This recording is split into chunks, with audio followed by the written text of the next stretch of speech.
bienvenue à cette première conférence sur le changement climatique et ses effets dans le pays de Brest. Conférence organisée par le Conseil de développement de la métropole et du pays de Brest, représentée ce soir par Guy Jourdain, président du Conseil de développement. Bonsoir Guy. Bonsoir tout le monde.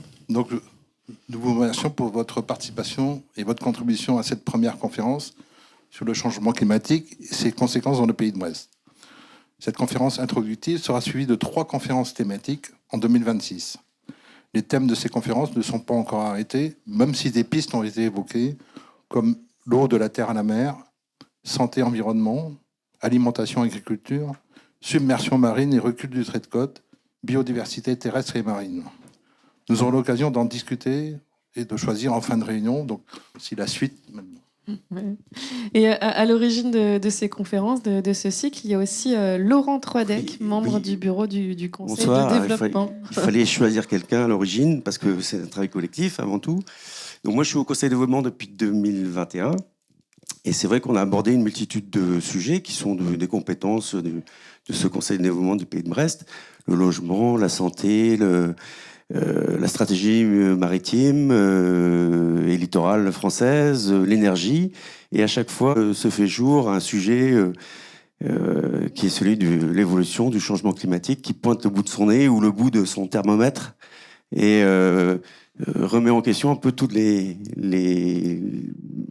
fondamentaux qu'on a dans les discussions, parce qu'on ne sait pas ce qui va devenir. On sait que l'évolution est là. Savoir déjà de quoi il s'agit. Donc, les spécialistes vont nous apporter ce soir des données scientifiques qui pourront permettre à chacun de fonder son opinion. Merci à tous les deux. On peut vous applaudir pour cette initiative. Est-ce que vous êtes chaud? Est-ce que vous êtes plus chaud que le climat? C'est un peu comme ça qu'on se réchauffe en manif. On va voir, on va faire un petit quiz pour vous mettre dans l'ambiance de cette conférence sur le changement climatique et ses conséquences dans le pays de Brest. Et on va voir déjà l'état de vos connaissances sur le sujet. Ça va passer très vite, il y a 5 questions. Et on ne juge personne, évidemment. Première question. Le climat se réchauffe à cause des activités humaines. Mais quelle est la part de ces activités humaines dans le changement climatique? Je vous propose 3 réponses. Est-ce que c'est 50%, 80% ou 100%? Qui pense la moitié? Lève la main. Non? Qui pense 80%? Ouais. Et qui dit 100%? Voilà. Ben, c'est vous qui avez raison. Et ouais, le changement climatique est lié totalement à l'activité humaine. On va y revenir, évidemment. On ne va pas vous laisser comme ça, sans plus d'explications. Alors, je vous lis le texte de la question 2 avec des éléments de contextualisation aussi. Depuis le début de l'ère industrielle, la Terre s'est réchauffée en moyenne de 1,2 degrés à cause des émissions de gaz à effet de serre issues des activités humaines, on vient de le voir. La France hexagonale a déjà atteint les plus 2,2 degrés. Et en Bretagne, à votre avis, sur la période 61-90, de combien la température a-t-elle augmenté? 1,2, 1,6 ou 2,2? Qui dit 1,2 degrés? Ouais. 1,6 et 2,2? Ouais. Et bien, c'était la première réponse. Alors là, on va parler de mégatonnes. Un mégatonne, c'est 1 million de tonnes ou 1 milliard de kilos. À votre avis, combien de mégatonnes d'équivalent CO2 ont été émises en Bretagne en 2020? 15, 23 ou 52 mégatonnes? Trop, oui, c'est trop, la réponse est bonne. C'est une réponse de politique, ça. Qui dit 15 mégatonnes? Ouais. 23 mégatonnes? Ouais. 52 mégatonnes? C'est 23 mégatonnes. Soit 6% des émissions nationales. Les principaux contributeurs sont le secteur agricole pour plus de 40% et le transport pour 32%. Avant-dernière question, c'est le moment de vous refaire si vous n'étiez pas encore dans le jeu. Les émissions de gaz à effet de serre ont diminué sur la période 2010-2022. De combien? C'est le moment où on se réjouit quand même. 5,45%, 10,99% ou 21,74%. Qui sont les pessimistes à 5,45? Eh oui, et il y en a. 10,99? Ouais. Et 21,74? C'était 10,99%. Donc vous aviez raison de vous situer au milieu. Une dernière question sur... alors on va se recentrer sur Brest. La mer monte, ça on le sait. À Brest, durant les 300 dernières années, la mer a monté de 35 cm, 60 cm ou 99 cm. Qui dit 35? 60 et 99? La bonne réponse était 35 cm. Ce qui est déjà pas mal. Merci d'avoir joué le jeu. Alors, évidemment, tout ça, ça va être expliqué par nos 3 experts que je vais vous présenter maintenant. Allez-y, venez, rejoignez-moi, nos 3 experts du climat, qui sauront évidemment aller beaucoup plus loin que ce qu'on vient de dire. Oui, on peut les applaudir. Alors que les signaux d'alerte climatique s'intensifient partout sur la planète, le pays de Brest voit déjà ses paysages, ses côtes et ses activités se transformer. Alors, comment comprendre l'évolution locale des températures, des précipitations, ou encore le niveau marin, et saisir ce que ces tendances signifient pour notre nature et nos modes de vie? Sommes-nous réellement préparés aux impacts qui s'annoncent, et comment dès aujourd'hui préserver un territoire qui nous est en commun, le pays de Brest? C'est le thème de cette soirée qui propose d'éclairer les constats scientifiques, d'explorer aussi les futurs possibles et d'interroger collectivement notre capacité d'adaptation. Alors bonsoir à tous les 3. Je vais d'abord me tourner vers Anne-Marie, vous êtes océanographe, directrice de recherche au CNRS. Vous coprésidez le Haut Conseil breton pour le climat, et c'est à ce titre justement que vous êtes là ce soir. Vous allez aborder notamment des solutions pour atténuer le changement climatique et pour nous y adapter. Ronan Lucas, vous êtes directeur de l'Observatoire de l'environnement en Bretagne. Quel climat demain en Bretagne? C'est la question à laquelle vous allez répondre. Vous allez sortir, non pas la boule de cristal, mais plein d'outils pour nous projeter dans l'avenir. Et ça sera après l'intervention de Franck Barrère. Bonsoir Franck. Vous êtes climatologue au Centre Météo France interrégional de Rennes-Saint-Jacques. Alors avec vous, nous allons voir comment a évolué le climat en Pays de Brest. Même ici, les températures ont grimpé. Je vais vous laisser rejoindre le pupitre et on va vous écouter attentivement.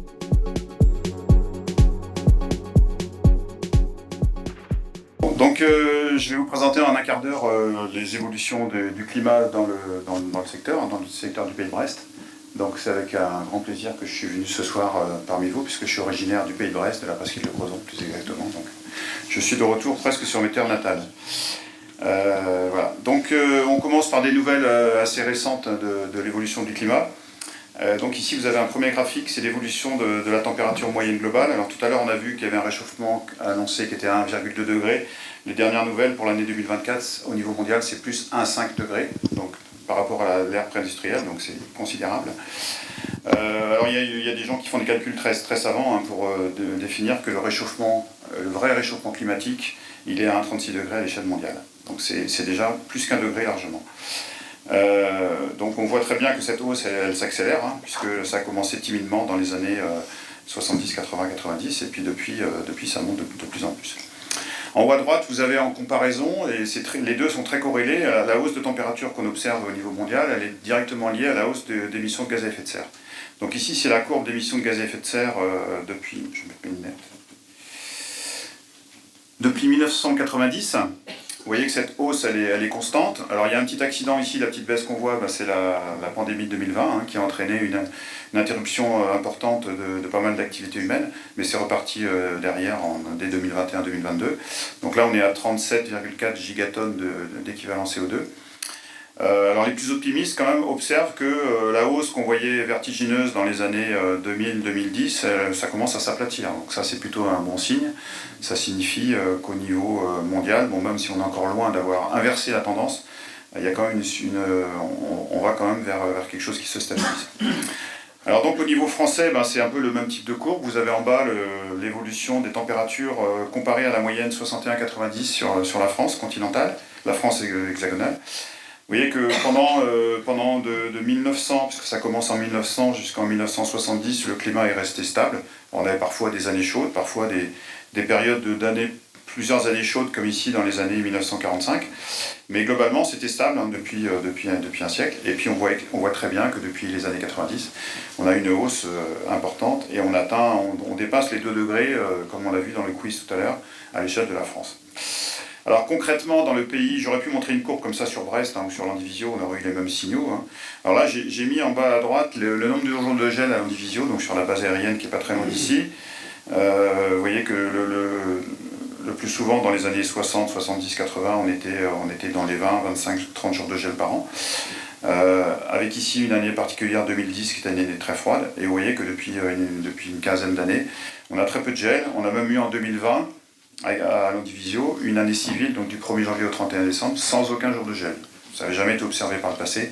Et on voit très bien qu'il y a quand même une diminution. Donc là, on le verra tout à l'heure avec Anne-Marie Tréguier, mais il y a des impacts au niveau agricole sur l'absence ou la diminution drastique du nombre de jours de gel. Alors les vents, je pense que ceux qui habitent sur la côte ou qui se baladent sur la côte, ils vont trouver des vieux pêcheurs ou des marins qui vont leur dire « Oh là là, le vent il n'est pas comme avant ».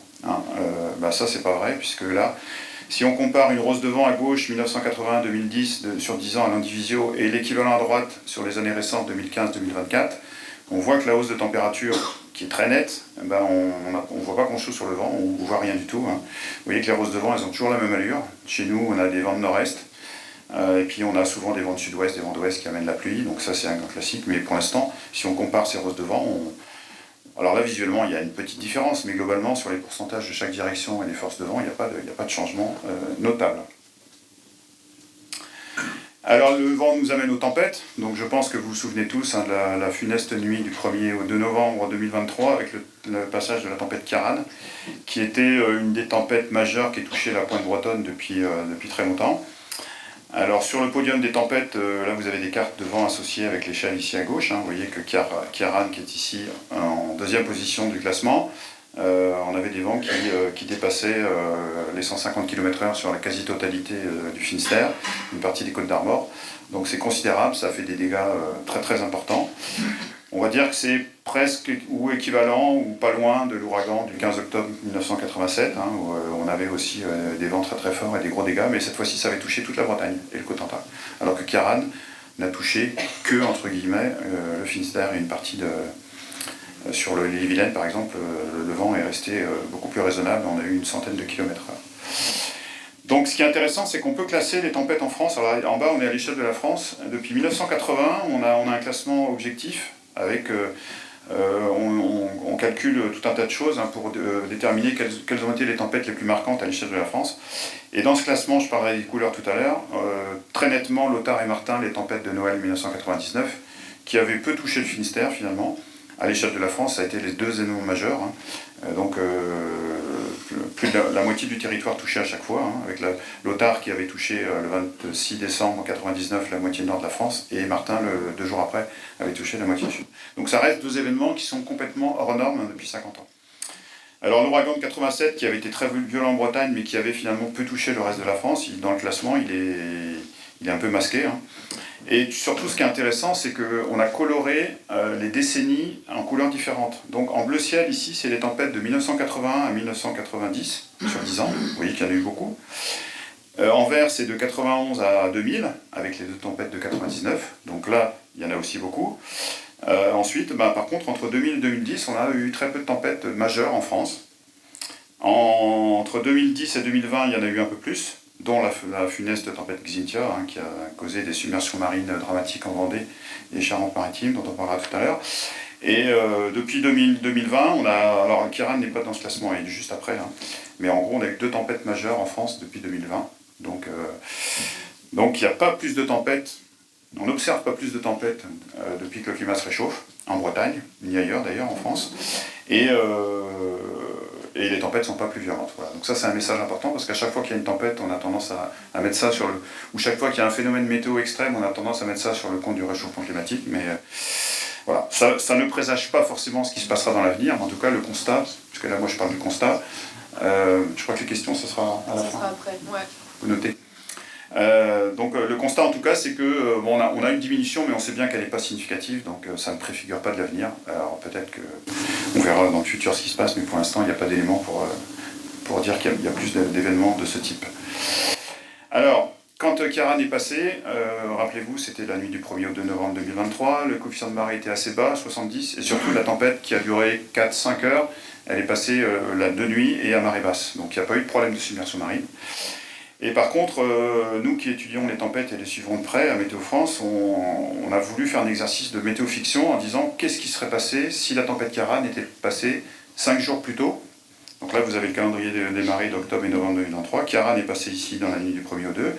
Et quelques jours plus tôt, on avait une marée de 104. Et donc on a fait des simulations numériques, on a forcé la tempête à passer 5 jours plus tôt, puisque ça aurait pu être le cas, hein, les tempêtes. Elles font fi du calendrier des marées, elles peuvent, si elles ont envie de passer à marée haute, par gros coefficient, elles passent dans ces cas-là, mais elles peuvent aussi passer à marée basse. Donc c'est vraiment le hasard qui fait qu'on peut avoir le calendrier des marées et le calendrier des tempêtes qui coïncident. Voilà, donc on a fait des modélisations de vagues de niveau marin. Je vais vous montrer ce qu'aurait pu donner Ciarán, donc qui a été extrêmement violent en termes de vent, avec une vigilance météo rouge. Et la simulation qu'on a faite, ça fait un petit peu froid dans le dos. On a échappé de peu à une deuxième catastrophe de submersion marine, en plus de la catastrophe provoquée par le vent. Donc là, vous avez par exemple ici la simulation qu'on a faite. On obtient une surcote d'1,26 m dans le port de Brest, c'est-à-dire la surcote, c'est l'élévation de la mer qui est liée uniquement au passage de la tempête. Alors c'est lié au fait que le baromètre était très bas, donc ça fait une partie de la surcote, mais il y a aussi le fait que le vent était très fort et pousse l'eau vers la côte, donc ça fait un niveau marin plus élevé. Donc ici sur la courbe, on voit que notre simulation, on a tapé dans le mille, puisqu'on a réussi à faire coïncider la surcote maximale à 1,26 m. Ici c'est l'échelle en bleu, c'est la surcote. En vert, c'est la marée astronomique calculée par le choc. Donc c'est la marée qu'on aurait eue si jamais il n'y avait pas eu de tempête à passer. Et la réalité potentielle, c'est la somme des deux. Donc en faisant la somme des deux, on voit que la courbe rouge, qui représente la hauteur maximale de l'eau qu'il aurait pu avoir dans le port de Brest, elle dépasse le pointillé noir ici, qu'on appelle la PHMA. La PHMA, c'est la plus haute marée astronomique. Donc ça correspond au maximum théorique qui est calculé pour une marée haute de 120, coefficient 120. On va dire que c'est à peu près la hauteur des quais du port de Brest. Donc ça sous-entend que si Ciarán était passé 5 jours plus tôt à marée haute, avec une marée de 104, on aurait eu une PHMA dépassée de 45 cm. En plus, on ne compte pas dans cette simulation l'effet des vagues. Je vais parler des vagues jusqu'après. La carte, c'est des vagues. Donc on aurait eu facilement 50, 60 cm de plus que la PHMA. Donc j'étais dans le port de Brest tout à l'heure. Ça veut dire que tous les quais auraient été inondés de 50 cm d'eau. Les magasins, tous les restaurants, les bars auraient été inondés. Donc des conséquences très très importantes. Donc le port de Brest, dans le pays de Brest, est submersible en cas de phénomène météo important par grande marée, mais il n'y a pas que le port de Brest, évidemment, il y a le sud de la presqu'île du Crozon, le port de Morgat, Camaret, il y a aussi Landerneau, puisque la marée remonte au-delà de Landerneau, Châteaulin, puisque la marée remonte jusqu'à Châteaulin, ou presque, et puis certainement des portions du littoral nord. On vit dans une région qui est bordée par la mer. Alors quand on est à Ouessant, on ne craint pas la submersion marine. Par contre, quand on est dans une autre zone basse, on peut craindre ce genre de phénomène. Et j'ai pas le temps de vous parler de l'île de Sein, mais j'en parle très vite, mais l'île de Sein aurait été aussi fortement secouée, puisque c'est une île qui est très basse. Et voilà. Donc là, je vais parler des vagues maintenant, puisqu'on a fait aussi une simulation des vagues. Alors les vagues que je vous montre ici, c'est des flèches. On peut qualifier ces vagues d'énormes en mer d'Iroise, avec des vagues qui venaient de l'ouest. Alors c'est pas de la houle, c'est de la mer du vent, c'est des vagues de courte période, 7-8 secondes, mais qui étaient quand même énormes. Des hauteurs peut-être de 10-12 mètres en moyenne au large des côtes de la presqu'île de Crozon. Ça sous-entend des valeurs maximales de l'ordre de 20 mètres, donc c'est quelque chose de... Il n'y a personne en mer cette nuit-là, heureusement, pour voir ce que c'était, mais c'est monstrueux. Et vous voyez que dans notre littoral, qui est très, très perturbé, et puis il y a aussi des cailloux qui font que les plus grosses vagues n'atteignent pas la côte, certaines portions de côte, on aurait eu des déferlements très très importants. Alors sur l'ouest de la presqu'île de Crozon, il n'y a pas grand monde qui habite, heureusement, il y a des falaises. Il y aurait eu de l'érosion, par contre, par diffraction, les vagues auraient pu rentrer jusqu'à Morgat. Et à Morgat, on aurait eu aussi une hauteur d'eau de 50 cm au-dessus des quais, donc le port de Morgat aurait été inondé comme celui de Camaret. En rade de Brest, heureusement, c'est une rade qui est fermée, les vagues auraient été beaucoup moins grosses, mais les petites flèches qu'on devine à peine, là, c'est des vagues quand même qui font 2 mètres, 2 mètres 50. Donc ça peut aussi avoir un impact, parce que là, le niveau marin aurait été tellement haut que les vagues auraient pu aller très très loin, dans des endroits où elles ne vont pas d'habitude. C'est vraiment comme ça qu'il faut le comprendre. Alors, pour vous montrer que ce n'est pas du délire de scientifique, ce que je vais vous montrer, c'est que on avait étudié il y a quelques années, d'ailleurs en partie avec nos camarades de Brasilia, les tempêtes du passé, parce qu'on a la chance d'avoir des archives météo sur 150 ans. Donc on peut assez facilement accéder à des cartes météo de l'époque, à des documents de l'époque, et donc on a réanalysé, ressuscité quelque part une dizaine de tempêtes très marquantes des 150 dernières années. Et on a retrouvé celle du 7 août 1948, donc on est en plein été. On avait une marée de 106, les marées de 106 en plein été ça arrive, sauf que là, on avait une dépression à 980 hectopascales qui est venue se positionner sur la pointe Bretagne, et avec ici le barographe, donc la mesure de pression à Brasilia qui est descendue à 980 hectopascales, ce qui est quand même très bas, des vents certainement supérieurs à 100 km/h, tout ça en plein été. Et donc là, ce jour-là, on a eu une submersion à peu près équivalente à celle que j'ai montrée tout à l'heure. Alors les vagues auraient peut-être été un peu moins grosses parce que les vents étaient moins forts que pour Kiaran, mais c'était quand même quelque chose de costaud. Et j'ai sorti ici quelques coupures de presse, dont une dit que avec la grande marée coïncidait avec la tempête, puisque c'était 18h le soir, et à 18h, quand il y a des grandes marées, c'est toujours à ce moment-là que la mer est haute. Par endroit, on mesurait près de 50 cm d'eau dans les rues du port de Brest. Donc c'est exactement ce que je vous ai montré tout à l'heure. Pareil à Audierne, pareil à Fouesnant, je vous laisse lire si vous voulez, et à Morgat. Morgat, le monté sur les quais, la rivière Loc débordait avec 70 cm d'eau relevée au-dessus du pont. Voilà, à l'époque il y avait un pont, je crois qu'il n'y en a plus maintenant, c'est juste une passerelle. Mais tout ça pour dire que c'était une terrible tempête en plein mois d'août. Donc une tempête au mois d'août, ça n'arrive pas souvent, mais ça peut arriver. Ça pourrait arriver l'été prochain ou l'été d'après. Donc ça reste des phénomènes qui sont rares en été dans nos régions, mais qui sont toujours possibles. Donc vous imaginez la pression sur les campings, comment on gère un camping avec un phénomène comme ça qui arrive. Vigilance rouge, forcément. Peut-être même une double vigilance rouge, vent plus vague submersion. Donc ça s'est déjà produit, donc ça peut se reproduire. Donc en météo, quand on entend, dès qu'il y a un événement, on n'a jamais vu ça, quand on fouille les archives, souvent on trouve des choses à peu près équivalentes, mais tout le monde les a oubliées, sauf nous. Mais nous, c'est notre métier. Donc, voilà. Alors, je passe aux orages. Donc, la carte ici, c'est la densité de foudroiement en France, calculée sur 25 ans.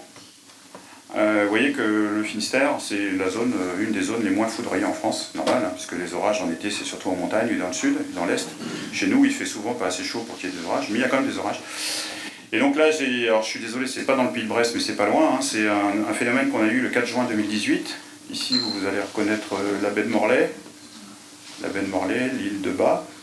Et donc là, on a eu un énorme orage qui a duré 2-3 heures, qui a donné 150 mm de pluie, donc 150 litres au mètre carré, en 3 heures. Et manque de chance, il est tombé en plein sur le bassin versant du... Alors je crois que c'est le Jarlot, mais j'espère ne pas faire d'erreur. Et le Jarlot, il arrose la ville de Morlaix, et donc il y a eu une crue majeure de ce Jarlot en 2 heures. Toute la ville basse a été inondée. Voilà. Bon, on a retrouvé aussi à Plubuffan le 20 mai 1990, 112 mm. Donc des orages comme ça, il y en a eu dans le passé. Alors on n'est pas le pays de France où il y en a plus, mais il peut y en avoir. Et on a eu à peu près la même chose dans les Côtes d'Armor le 21 septembre dernier, avec 150 mm du côté de Ploua, avec des dégâts assez monstrueux, des ruissellements, des pans de falaises qui sont partis. Donc, hop là, pardon. Voilà. Et puis, en hiver, il ne faut pas oublier, il y a 2 ans, avec Ipava, je crois qu'il y a un impact de foudre qui est tombé juste sur la tour de contrôle et qui a entraîné la fermeture de l'aéroport pendant 4 jours. Donc, voilà, la foudre, des fois, ça peut... Et pour finir sur la foudre et les orages, vous voyez qu'ici, c'est le nombre d'impacts de foudre sur la France depuis 1997. Un petit peu comme les tempêtes, on constate qu'il n'y a pas plus d'orages. Pourtant, on entend à la radio ou à la télé, il y a de plus en plus d'orages à cause du changement climatique. Mais pour l'instant, en France, on n'observe pas de choses-là. On voit qu'il y a des très grandes différences entre les années, mais il n'y a pas une tendance à la hausse très nette. J'espère que je ne suis pas en retard. Non, ça va ? Alors les sécheresses, donc c'est vrai qu'on est une région de France ou un département où la sécheresse c'est pas ce qui caractérise le plus le climat, mais par le passé on a eu des sécheresses. Donc là c'est un classement des sécheresses. En horizontal vous avez le nombre de mois consécutifs de sécheresse et en vertical on a en ordonnée, vous avez le pourcentage, c'est sur la Bretagne, le pourcentage du territoire breton qui est touché par la sécheresse.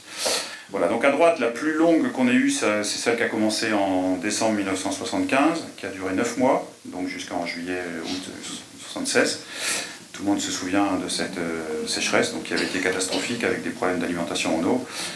Au niveau agricole, c'était une catastrophe, il n'y a rien qui a poussé cette année-là, donc ça reste l'événement le plus long qu'on ait eu dans la région. Après, en 89, il y en a eu, 88. Alors 2022, qui est la dernière sécheresse digne de ce nom qui a touché le Finistère et la Bretagne, vous voyez que par rapport à 75, c'était beaucoup moins long, 4 mois, et beaucoup moins intense. Donc bon, on en parlera tout à l'heure des sécheresses du futur, mais avec la hausse des températures, même si les précipitations ne changent pas beaucoup, les sols vont s'assécher beaucoup plus au printemps et en été, et en partie à l'automne. Et donc ça va être un événement majeur pour le futur à anticiper. Voilà. Bon, les canicules, alors évidemment, on n'est pas dans un département très chaud. Hein. Vous voyez qu'ici, c'est le nombre de jours à 30 degrés observés chaque été depuis 1961 à Guipava. Donc là, des fois, il y a 4, 5, 6 ans de suite sans forte chaleur. Donc quand on n'aime pas les fortes chaleurs, c'est bien d'habiter dans le Nord Finistère. Il y a eu pareil entre 2007 et 2014, donc en 7 ans de suite où il n'y avait pas eu de 30 degrés à Brest, Guipava. Bon, depuis 2015... Alors, toutes ces années ne sont pas en lien avec le changement climatique, mais on voit bien quand même qu'on a une augmentation du nombre de jours à 30. Et l'été dernier, on a eu quand même 6 jours à 30 à Guipava. C'était à peu près équivalent à ce qu'on a vu en 2022. Donc, bon, ici, c'est les vagues de chaleur. Je passe rapidement parce que je ne suis pas en avance. Les vagues de chaleur qui se caractérisent aussi en bas par la longueur en jour et en verticale par la température moyenne entre le jour et la nuit pendant ces canicules. Pour l'instant, le plus fort qu'on ait eu, c'est 2003, hein, même dans le Finistère, puisque là, c'est sur le Finistère. Il a fait très chaud pendant 13 jours, ce qui est vraiment 13-14 jours, ce qui est vraiment exceptionnel hein, pour la pointe bretonne. Et avec des bons yeux, on peut voir que sur ce graphique, ça c'est les petites vagues de chaleur de l'été dernier, hein, qui ont été peu durables et peu intenses, mais il y en a quand même de plus en plus. Voilà, ça c'est clair, c'est lié à la hausse de température. La hausse de température moyenne de toute saison, mécaniquement je dirais, ça entraîne une augmentation des canicules, même si ce n'est pas le phénomène le plus marquant de la pointe bretonne, c'est beaucoup plus fort dans le sud et dans l'est de la France. Voilà, je crois que j'arrive à la fin. Donc un mot rapide sur les pluies. Alors les pluies, on a beau scruter les chiffres de toutes les données dont on dispose depuis 150 ans. Ça c'est les pluies d'hiver moyennes sur le Finistère depuis 1963. Vous voyez que les températures, on voit clairement que ça monte. Les pluies d'hiver, des fois on a des hivers secs, des hivers très humides, des fois on a 2 hivers très humides de suite. Mais globalement, il n'y a pas de signal très net, statistiquement parlant, dans l'évolution des précipitations. Bon, alors voilà, on est dans un endroit où il y a des crues, hein, on connaît tous les crues, l'Odé, la Daïta, l'Aulne, les Lornes, la rivière de Morlaix, débordent quand on a deux phénomènes conjugués, une marée haute et une crue liée aux fortes pluies qui sont tombées, 60-80 mm sur le relief. Donc c'est des choses qui sont voilà, j'ai mis ici les années, mais c'est des choses qui sont habituelles. Et bon, pour l'instant, on ne sait pas s'il y en aura plus à l'avenir. Les signaux ne sont pas très nets, on va le voir juste après. Et voilà. Donc j'en arrive à la synthèse. Donc vous avez vu qu'il y a une évolution sans équivoque hein, des températures en toute saison dans le pays de Brest. Sur les pluies, je viens de le dire, il n'y a pas de signal très significatif sur l'évolution des pluies à la hausse ou à la baisse, mais il y a surtout une très grande variabilité entre les années, entre les mois, entre les jours quasiment. Hein. Sur les vents, vous avez vu qu'il n'y a pas non plus de signal très tangible, les tempêtes non plus. Évidemment, il ne faut pas oublier les événements extrêmes du passé, hein, ça c'est important. Et ça revient aussi à développer la culture du risque, hein, puisque même si on est dans une région très météo-sensible, où les gens sont en général très, très sensibles aux risques météo, il y a encore sans doute du travail pour développer tout ça. Voilà. Merci beaucoup, Franck Barret. On peut vous applaudir.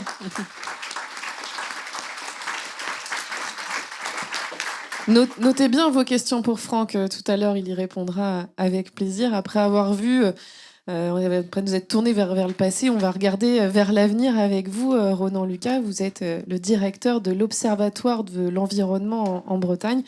Vous étudiez l'environnement dans notre région et vous avez mené un travail prospectif sur ce qui nous attend. Donc vous allez nous dévoiler ce travail. C'est à vous. Merci pour l'invitation.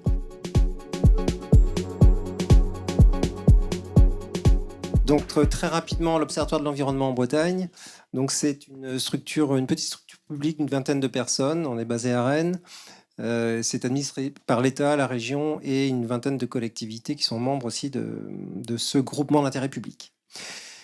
Voilà, donc notre mission, c'est l'observation des données sur l'environnement en Bretagne pour aider à la décision des décideurs, mais aussi pour informer les citoyens. Et donc la dernière étude qu'on a menée, donc on travaille sur l'eau, le patrimoine naturel, l'énergie, les déchets, beaucoup de sujets comme ça. Et la dernière étude qu'on a menée, ça concerne le climat. Le cadre de cette étude, c'est la trajectoire de référence pour s'adapter au changement climatique, qui est la trajectoire retenue par l'État, publiée en 2024, et qui s'appuie sur les travaux du GIEC, des scientifiques, qui nous disent que, tel qu'on avance actuellement, et en s'appuyant sur un scénario, ça c'est important de l'avoir en tête, c'est que les chiffres qui sont donnés là s'appuient sur les engagements des États en 2020, sur ce qu'ils annoncent comme leur politique d'atténuation, notamment du changement climatique.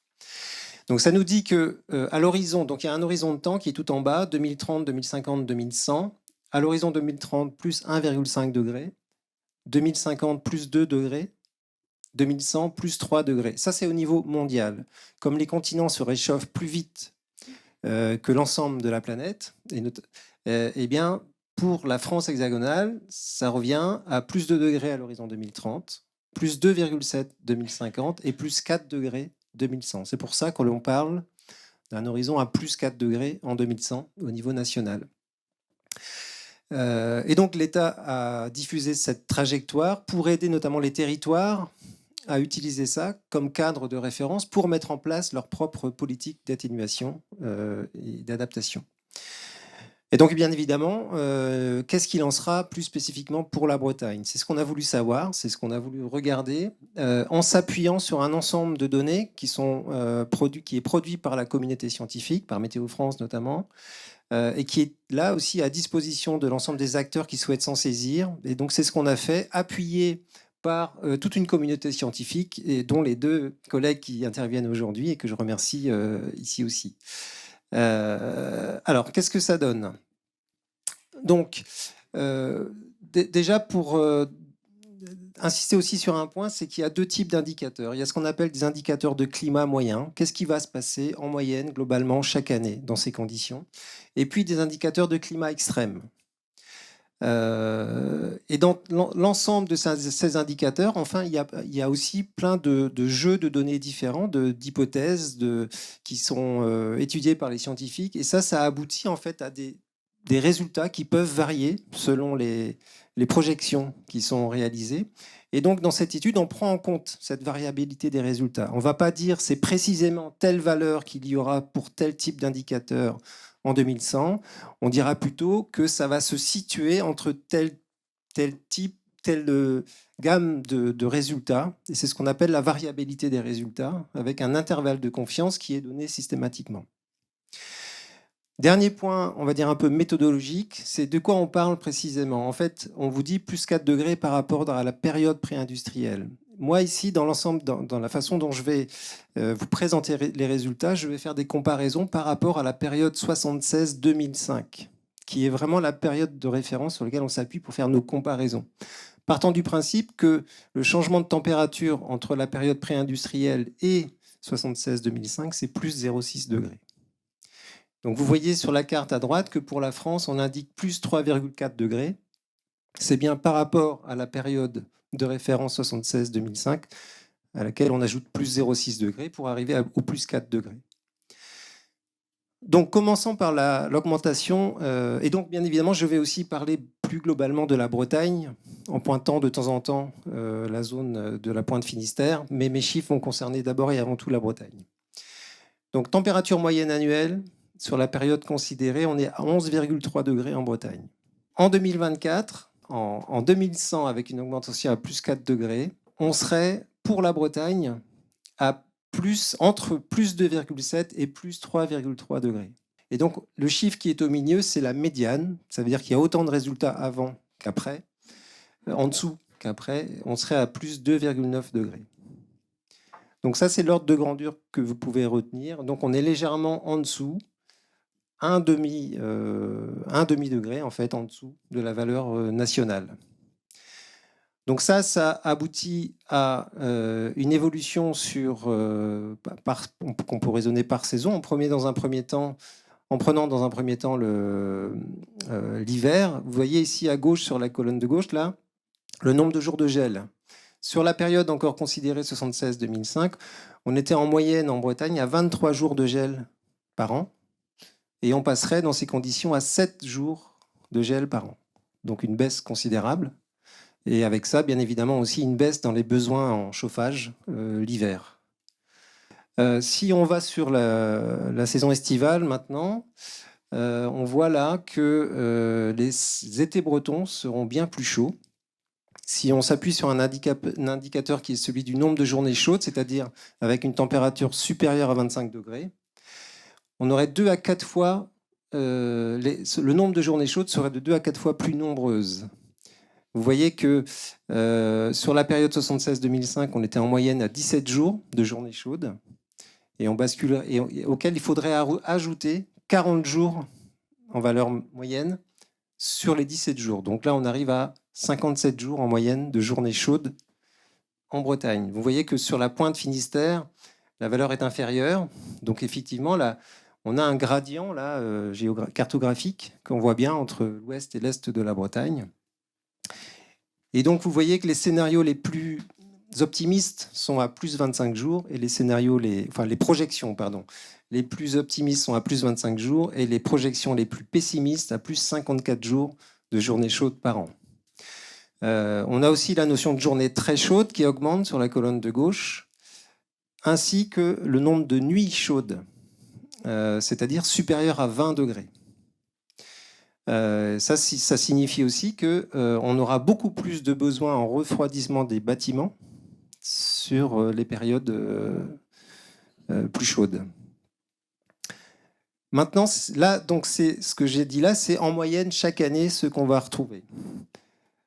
Maintenant, si on parle de température extrême, par rapport aux vagues de chaleur qui ont été évoquées par Franck tout à l'heure, elles seraient donc plus nombreuses, plus longues et plus intenses. Et juste comme repère, les vagues de chaleur de référence qu'on a pu connaître en 1976, en 2003 ou en 2022 seraient dans ces conditions des vagues de chaleur anecdotiques.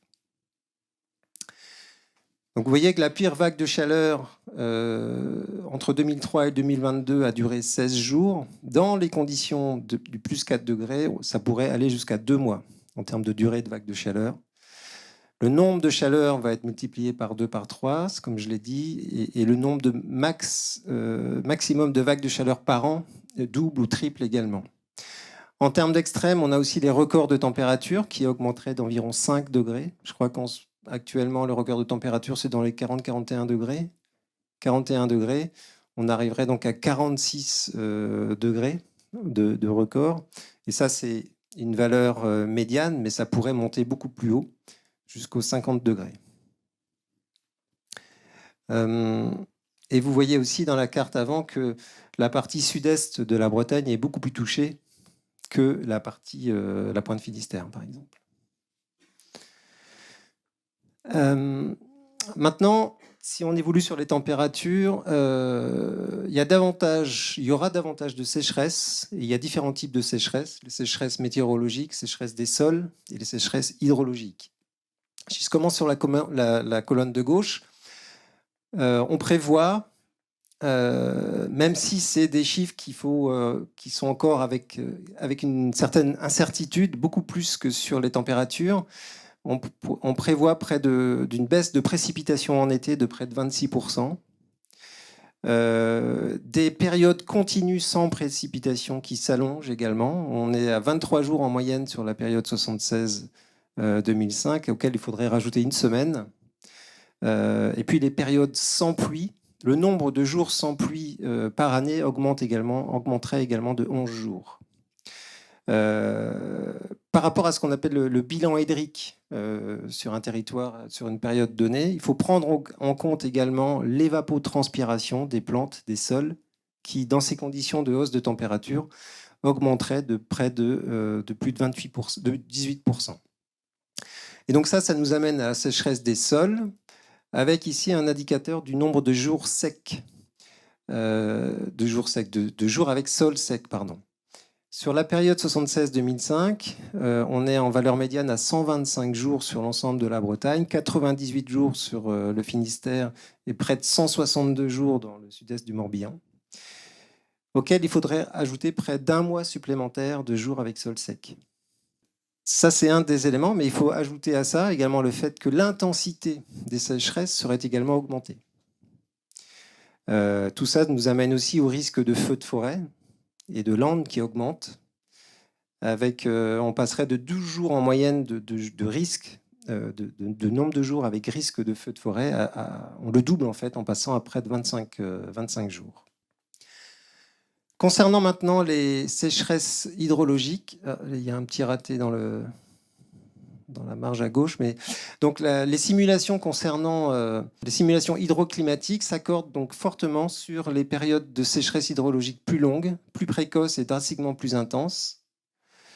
Il y aurait donc beaucoup plus de cours d'eau à sec qu'aujourd'hui, et les nappes phréatiques seraient également touchées. Et là, ça concerne c'est sur toute l'année en fait que les évolutions sont prévues de cette façon, que ce soit en été ou en hiver. Donc vous voyez qu'il y a une évolution des débits d'étiage des cours d'eau qui est prévue à la baisse et qui serait aussi plus étendue sur le calendrier qui irait par exemple de mars à octobre, alors que ce n'est pas forcément aussi large aujourd'hui. Je continue sur les précipitations. Donc, comme l'a souligné Franck, les tendances concernant les précipitations sont bien plus incertaines, sans doute moins marquées que pour les températures. On aurait des cumuls de précipitations qui resteraient très aléatoires d'une année sur l'autre. Un gradient est-ouest qu'on connaît aujourd'hui qui serait conservé. Je ne sais pas si vous avez ça en tête, mais globalement, il pleut quand même presque 2 fois plus sur les monts d'Arrée que dans le bassin rennais. Et on continuerait à observer ce type de choses. Alors, y aura-t-il une évolution à la baisse l'été et une évolution à la hausse l'hiver? C'est ce qu'on peut lire aussi dans la littérature scientifique. Il y a un autre paramètre qu'il faut prendre en compte, c'est les pluies intenses. Je pense que vous avez entendu parler de ça récemment, notamment avec les inondations en 2025, en début d'année, là. Qui ont donc provoqué pas mal d'inondations en Bretagne. Sous des conditions à plus 4 degrés, on retrouverait des situations plus fréquentes de pluie intense, avec des intensités de pluie extrêmes plus élevées également. Tout ça, c'est propice aux inondations.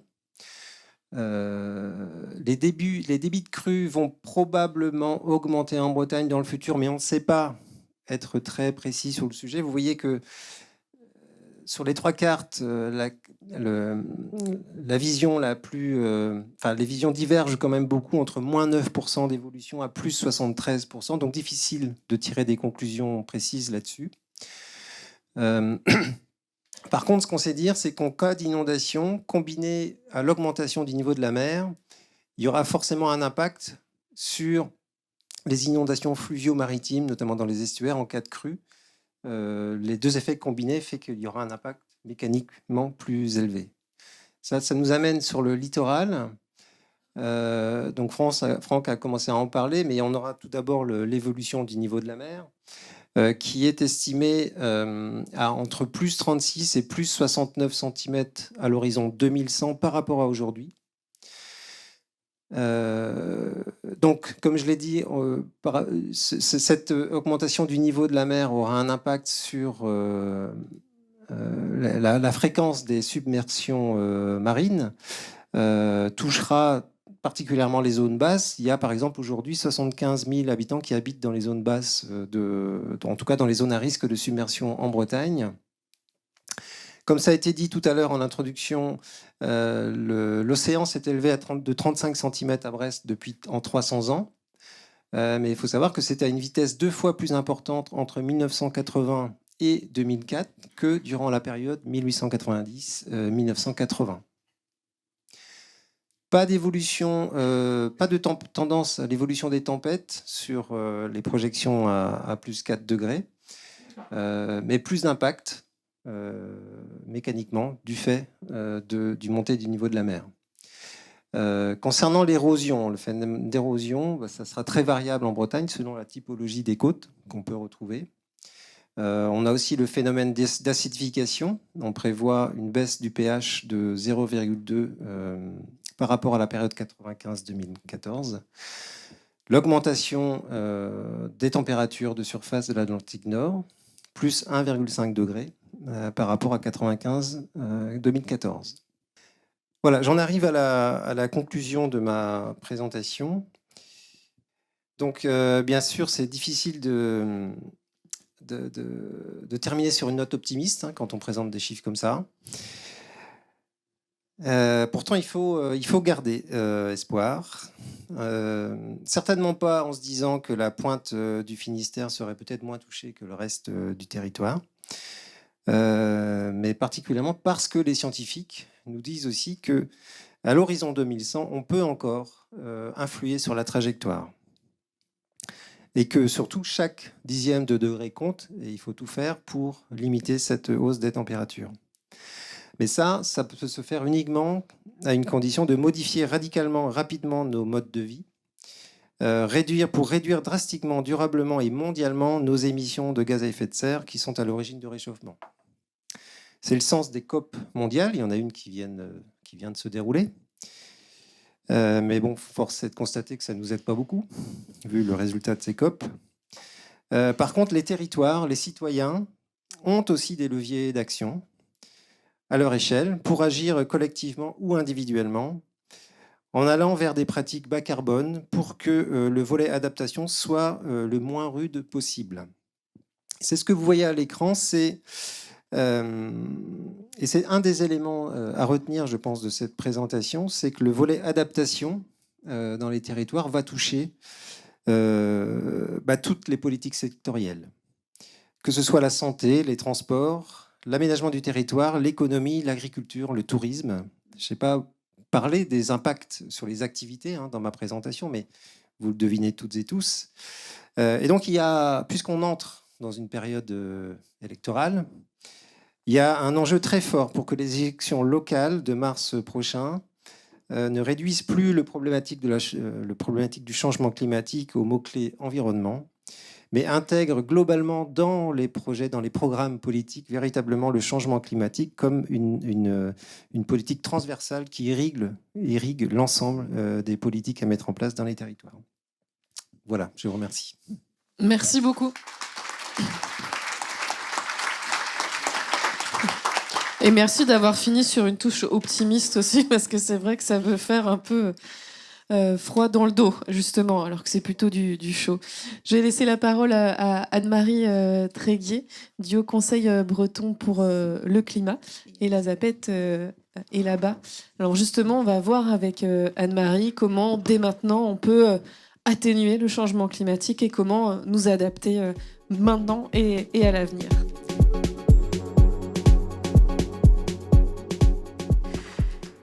Oui, donc là, la présentation va être basée sur les travaux du Haut Conseil breton pour le climat. Donc chaque année, nous éditons un bulletin dont les différents articles en fait sont distillés sur notre site web hcbc.bzh. Donc ce sont des choses que vous pouvez retrouver avec plus de détails. Alors première solution, réduire les émissions, c'est ce que vient de nous dire Ronan. Alors là, l'ONU nous dit qu'on est quand même un peu à côté de la cible. Alors, c'est quoi la cible? C'est les accords de Paris.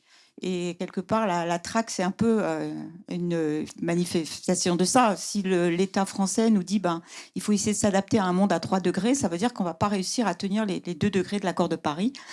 Alors cependant, donc l'ONU en fait examine tous les engagements des pays de façon très poussée. Et si les pays arrivaient à tenir leurs engagements zéro émission nette, on pourrait peut-être rester quand même presque en dessous des 2 degrés. Donc tout n'est pas encore joué, il ne faut pas se dire que tout est perdu.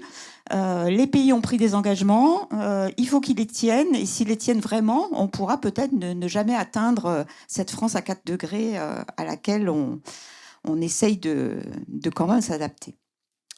Alors, comment on limite les émissions? Il y a par exemple les énergies renouvelables, mais ce sur quoi on a insisté dans le dernier rapport du GIEC, celui qui est paru entre 2001 et 2023, c'était vraiment les mesures basées sur la demande, pour parler dans le langage du GIEC, c'est-à-dire la sobriété. Et je pense que ça, c'est c'est un message vraiment important. C'est-à-dire qu'il ne faut pas penser simplement énergie renouvelable, transformation. Il faut aussi penser partout sobriété.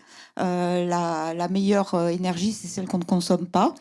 Et donc, dans ce graphique, par exemple, du GIEC, vous voyez que dans tous les secteurs, la nourriture, le transport, eh bien, jusqu'en 2100, la sobriété, c'est les flèches vertes qui peuvent faire économiser, en fait, jusqu'à entre 40 et 70% des émissions de gaz à effet de serre de tous les secteurs au niveau mondial. Alors, pour revenir en Bretagne, on nous a dit que c'était l'agriculture qui était à 40 qui pesait 40% des émissions de gaz à effet de serre en Bretagne. Et ça, c'est à cause du méthane, puisque les gaz à effet de serre, donc le principal, c'est le CO2, et ensuite il y a le méthane, dont on émet moins, mais le pouvoir réchauffant est beaucoup plus grand. Et donc, en Bretagne et dans le pays de Brest en particulier, ça va être surtout l'élevage qui va émettre ce méthane produit lors de la digestion des bovins. Et on a aussi une contribution aux émissions de l'agriculture par l'importation des aliments pour le bétail et les pratiques de fertilisation des sols. Donc, une étude a été faite au niveau de la Bretagne avec des scénarios donc à l'initiative de la région, pour voir comment on pouvait réduire d'un facteur 2 les émissions de l'agriculture en 2050. Et on voit qu'on ne peut pas atteindre cela uniquement par des leviers d'optimisation agronomique. Donc il va bien falloir réduire le cheptel, en fait, et une modification structurelle des systèmes de production et d'alimentation. Et donc, dans notre étude du Haut Conseil breton pour le climat, on constate que c'est facile de dire aux agriculteurs il faut transformer leurs pratiques, mais que ça nécessite une vision claire et des dispositifs de soutien aux éleveurs pour changer ces pratiques. On a essayé de regarder aussi est-ce qu'on pourrait être sauvé en stockant du carbone dans les sols. Ce serait super. Mais ça ne marche pas du tout en Bretagne, et en particulier à l'ouest, parce que les sols bretons sont déjà très riches en carbone et on n'a pas tant que ça de forêt. Donc on n'a pas beaucoup de potentiel en fait, de stockage supplémentaire. On a donc repris les chiffres. Donc les émissions de l'agriculture bretonne, c'était 14 millions de tonnes d'équivalent CO2 par an. C'était des chiffres qui datent à peu près de 2016. Et la séquestration annuelle est de 2 millions de tonnes. Mais cette séquestration, en fait, est plutôt en baisse parce que jusqu'à présent, on était encore à démolir davantage de haies, de talus, de linéaires de forêt que d'en replanter. Donc on est vraiment dans une situation où le stockage dans les sols ne va pas résoudre du tout le problème.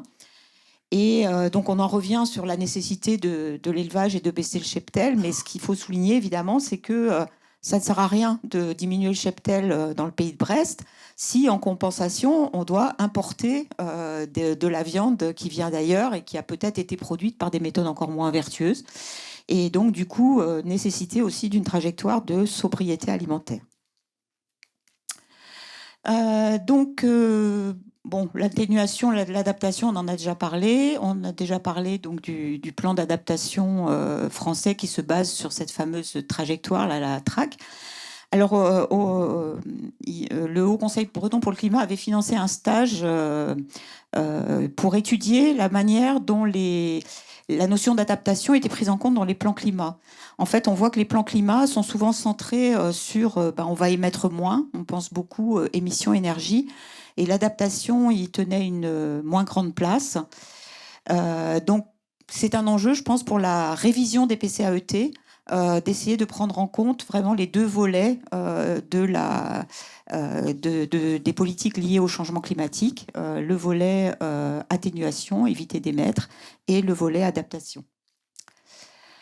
Alors, à quoi on doit s'adapter et qu'est-ce qu'on doit attendre en termes d'impact ? eh bien, vous avez déjà sans doute constaté une accélération du développement des plantes.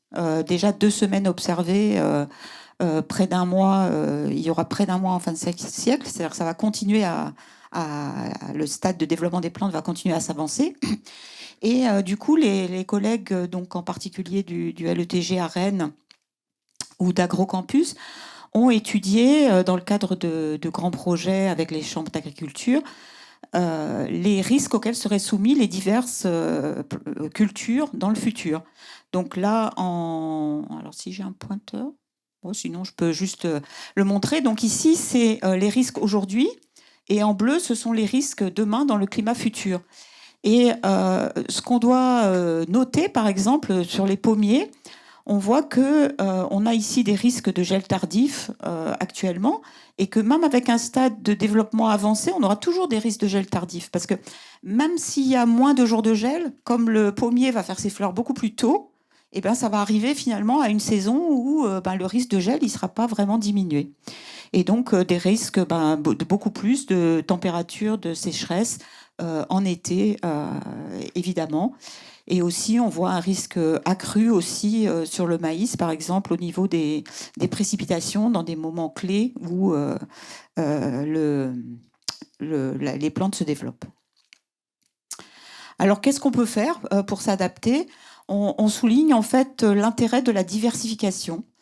Parce que en fait, tout ça est très complexe puisque le changement climatique change les stades de développement des plantes, mais il change aussi les stades de développement des ravageurs et des maladies. Donc, la complexité de toutes ces interactions entre les plantes, les champignons, les pourritures, les maladies et les insectes, ça rend l'antipulsification difficile, et donc finalement repenser, aller vers des variétés plus rustiques, diversifier à de multiples échelles, de la parcelle, l'exploitation jusqu'au paysage, ça doit permettre plus de résilience pour les étés très chauds ou les périodes bien arrosées qui risquent de se produire dans le climat futur. On a aussi des collègues, là, c'est Valérie Bonardo au LETG de Rennes, qui étudie avec les agriculteurs les nouvelles cultures qui pourront être permises, en fait, ou qu'il faudra développer pour le climat futur. Alors, on a aussi une collègue, Samine Roussel, qui étudie les conséquences du réchauffement et de l'acidification pour les activités aquacoles, ostréicoles. Donc, ces activités devront s'adapter. Donc, ça, ce sont des recherches qu'elle a menées aussi dans le cadre d'un projet avec Océanopolis, et où on soumet en fait des larves d'ormeaux à des températures supérieures et à des niveaux d'acidification supérieurs. En fait, l'augmentation de l'acidification, ça ne va pas suffire à faire qu'une huître adulte va se dissoudre, par exemple. Elle va quand même réussir à former sa coquille. Par contre, ce qu'on voit, c'est que les stades larvaires sont beaucoup plus impactés. Donc, du coup, les huîtres auront plus de mal à se reproduire. Et puis, même une huître adulte, en fait, devra dépenser plus d'énergie pour former sa coquille calcaire dans l'océan plus chaud et plus acide du futur. Alors, quelle stratégie pour s'adapter à un littoral en mouvement ? Vous devez avoir entendu parler ou avoir en tête peut-être cette classification, défendre, subir, reculer. Alors, défendre, donc, c'est construire des digues, faire des enrochements, comme ici, cette photo, c'est une photo sur Trégastel, où un enrochement a été construit pour protéger quelques maisons. Donc, malgré l'avis du collègue du LETG à qui on avait demandé son avis, il avait dit vraiment ça ne sert pas à grand-chose, mais bon, voilà, ça a été fait. Et donc, subir, composer avec le risque, adapter le bâti. Donc, c'est ce dont on parle, par exemple, pour le port de Brest, remonter les fonctions des bâtiments pour que quand ils soient inondés, une fois de temps en temps, voilà, tous les réseaux électriques ne soient pas à refaire. Ou reculer, accepter la perte de terre et de biens et mobiliser du foncier. Donc, toutes ces stratégies, en fait, on voit une histoire. Et si avant, c'était vraiment la stratégie de la défense qui primait partout, on voit de plus en plus rentrer dans les esprits, et ça devra être pris en compte, la stratégie du recul. Donc parce que, en fait, la montée du niveau de la mer, hein, quand Ronan disait, voilà, des risques peut-être jusqu'à plus 70 cm, enfin, alors ça dépend de la période qu'on prend comme référence, mais en fait, voilà, on a une chance sur 6 d'être au-dessus de 80 cm, hein, à Brest en 2100, et au-dessus de 1 mètre en 2120.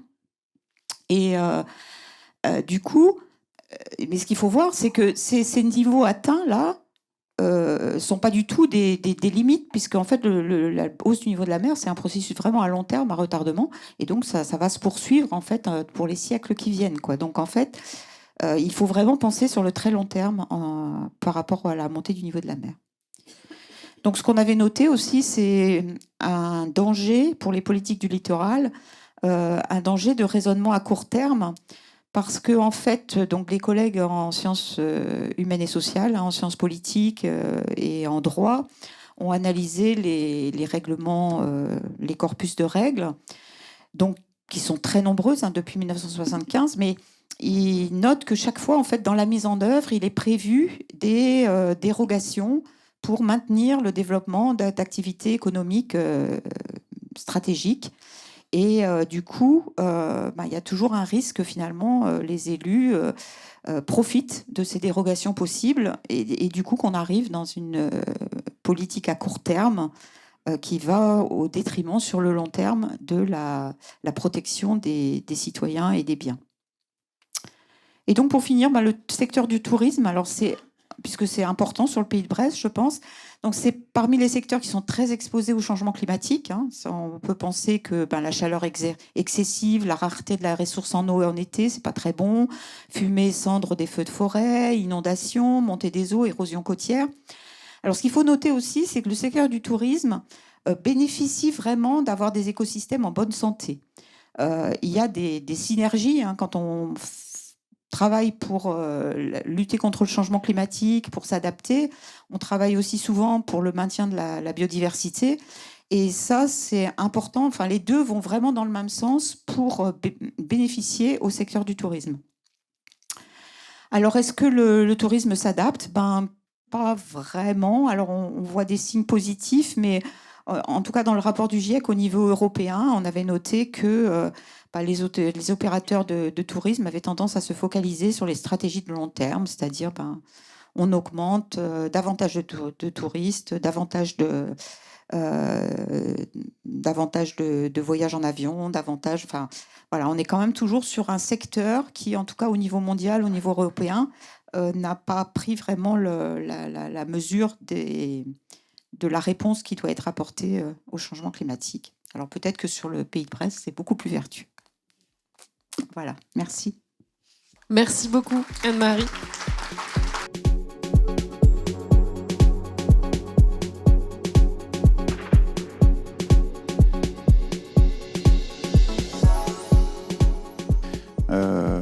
J'ai l'habitude de dire que 2 degrés de plus, c'est un changement climatique important, et 4 degrés, c'est un bouleversement climatique.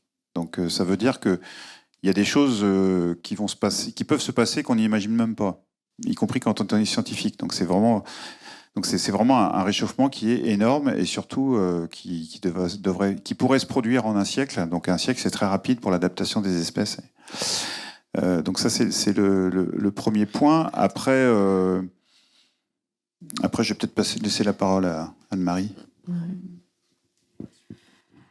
Oui, en fait, au niveau du GIEC, sur l'Europe, il n'y a pas vraiment de remise en cause sur le fait qu'on va pouvoir continuer à habiter en Europe s'il y a plus 4. Je dirais que c'est pas la zone du monde qui est la pire, quoi. Dans les cartes du rapport du GIEC, on voit le nombre de jours par an où les populations sont soumises à un risque mortel du fait de la chaleur. Voilà, ça concerne plutôt les régions tropicales, équatoriales, et moins chez nous. Par contre, ce qu'il faut savoir, c'est que voilà, enfin, au niveau mondial, au niveau global, il y a des moments où on atteint des limites dures et où on ne peut plus s'adapter. Donc, l'exemple typique que je te donne en tant qu'océanographe, mais ça ne concerne pas spécifiquement le pays de Brest, ce sont les coraux tropicaux. C'est-à-dire la grande barrière de corail, par exemple, on peut essayer de faire des choses pour faire en sorte que l'écosystème perdure, des mesures de conservation, de toutes sortes de choses. Mais au-delà de 2 degrés, en fait, voilà, ça sera fichu, quoi. On pourra plus, la grande barrière de corail pourra plus s'adapter. Donc, il y a des barrières d'adaptation comme ça qu'on va rencontrer. C'est pareil par rapport au niveau de la mer. Il y a des moments où il faut reculer, quoi. On peut plus. Donc, qu'on va rencontrer comme ça, mais de façon globale, on ne peut pas dire que l'Europe sera inhabitable à plus 4 degrés. Non, c'est pas le cas. Juste peut-être rajouter un point sur le fait qu'on ait parlé ici de ce qui va se passer en Bretagne ou devrait se passer en Bretagne. On n'a pas parlé des effets indirects, c'est-à-dire que on n'a pas parlé notamment de l'empreinte carbone. Ça veut dire qu'aujourd'hui, il y a plein de productions de biens qui sont fabriqués dans le monde entier pour des besoins de consommation des Bretons, qui nécessitent des ressources en eau, des ressources au niveau des sols également, qui seront peut-être plus disponibles dans les endroits où c'est actuellement fabriqué, ce qui fait que on aura aussi de plus en plus de difficultés à trouver des ressources globalement. En Bretagne, c'est sûr, mais aussi globalement pour des besoins bretons. Donc ça va rajouter encore un autre niveau de complexité. Et pour terminer sur le sujet, il y a aussi ce qu'on appelle les analogues climatiques, c'est-à-dire des climats à 4 degrés de plus que maintenant. Je vais prendre l'exemple de Rennes, parce que Brest, il y a le côté océanique qui est peut-être un peu plus complexe, mais Rennes à plus 4 degrés, c'est à peu près Toulouse en été, actuellement. Et si on rajoute 4 degrés à Toulouse actuellement, on arrive à Séville. Donc des endroits où le climat est déjà très très chaud, il y en a dans le monde, mais le mode de vie n'est pas le même. Quand vous allez en Andalousie, les vagues de chaleur durent 2 mois, mais l'habitat est adapté, le mode de vie est adapté. Après, je ne parle pas des pays du Maghreb ou de l'Arabie, où là c'est encore plus chaud, mais ils n'ont pas du tout le même mode de vie que nous. Donc c'est tout ça. Si un climat se réchauffe de 4 degrés en Bretagne dans le futur, il faudra qu'on change notre mode de vie. On ne pourra plus vivre comme maintenant. Merci pour ces réponses très complémentaires.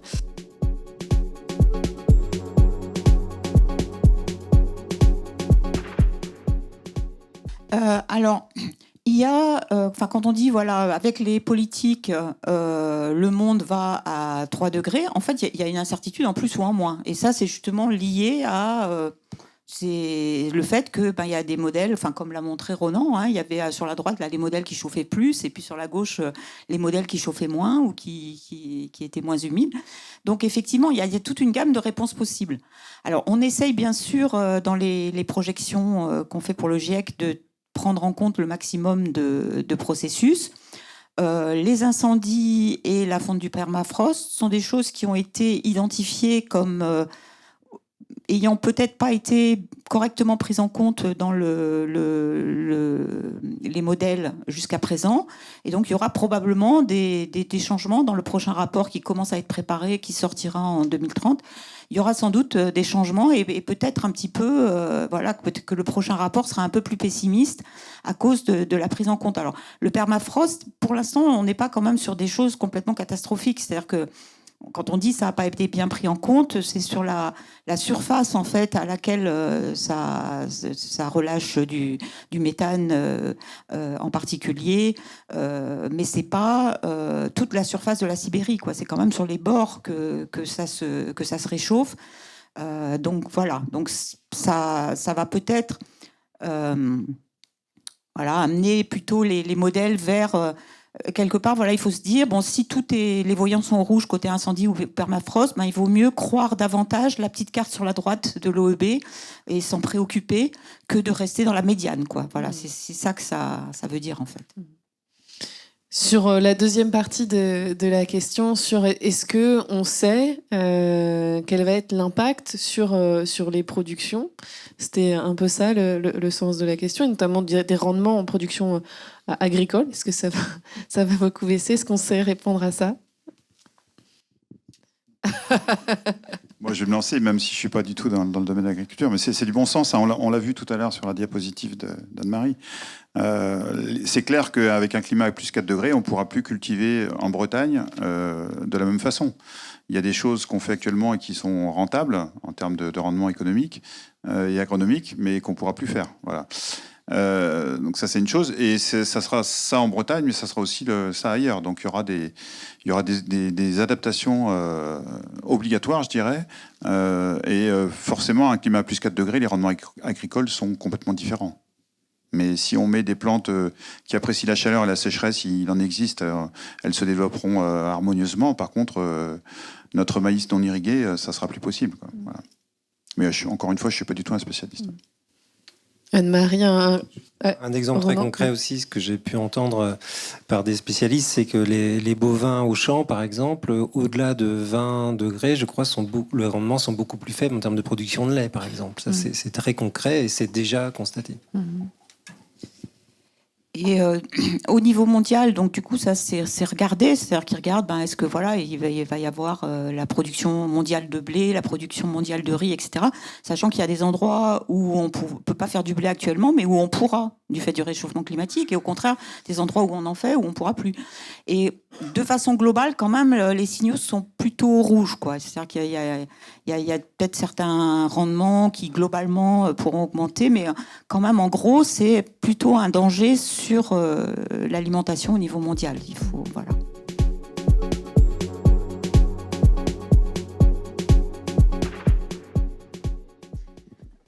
Le premier positif, ça a été effleuré tout à l'heure par Anne-Marie, c'est quand on consomme moins d'eau, on fait des économies. Voilà. Et donc ça, c'est un premier point positif. Et le deuxième, c'est que on sera de toute façon, toutes les activités économiques et humaines seront obligées de s'adapter. Mais plus on attend, et plus ça coûtera cher.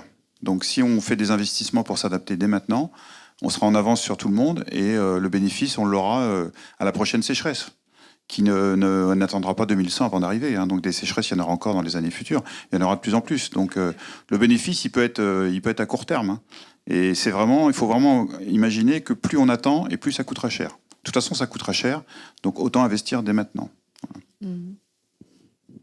Juste un chiffre que j'aurais pu donner tout à l'heure par rapport à la situation en Bretagne sur la ressource en eau potable. En fait, en Bretagne, on dépend à 75% des eaux de surface pour la distribution d'eau potable, pour l'accès à l'eau potable, contrairement à d'autres régions, c'est un rapport carrément inverse en fait, parce qu'on est sur un socle géologique granitique qui fait qu'on a peu de réserves en eau profonde.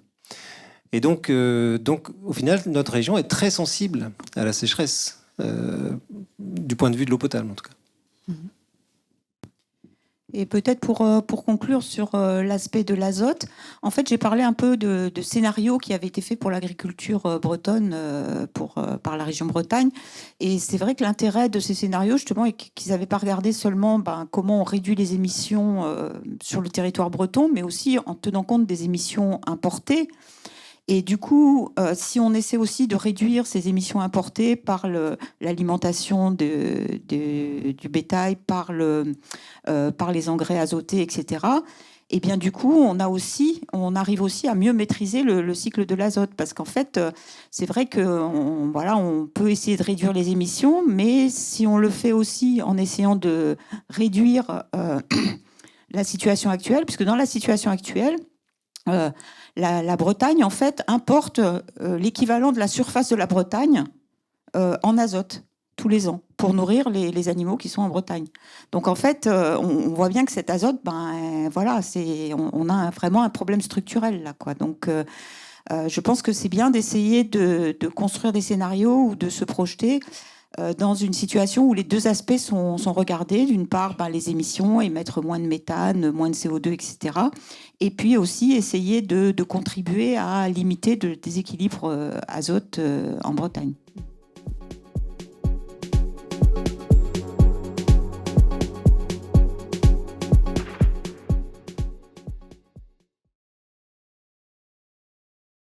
Je vois que l'agriculture et des là. questions très techniques arrivent. Voilà, question trop technique, là, j'ai pas de réponse. Ouais. Ronan Lucas. Pareil, juste pour dire peut-être quand même que je ne sais pas si c'est suffisamment, ça peut être suffisamment impactant pour être une des variables dans un modèle économique agricole. Je ne sais pas si on peut vraiment aller jusque-là. Par contre, ça fait écho à cette approche de sobriété dont Franck parlait tout à l'heure, c'est-à-dire que nous, au quotidien, on utilise quand même énormément, j'ai plus le pourcentage en tête de la quantité d'eau utilisée pour les toilettes au quotidien chez chacun d'entre nous, mais c'est absolument énorme. Et quand on y pense, finalement, c'est assez aberrant de chasser ce qu'on met dans les toilettes avec de l'eau potable, quoi. Et donc, il y a certainement ce type de réflexion à mener qui va arriver forcément et qui va faire évoluer nos modes de vie. Ça, c'est un des éléments, certainement.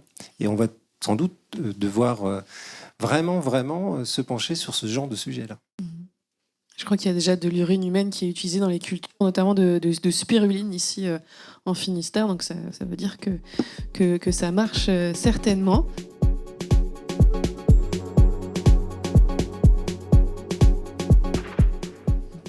Sur le bâti, est-ce qu'il y a quelqu'un qui veut se prononcer parmi vous?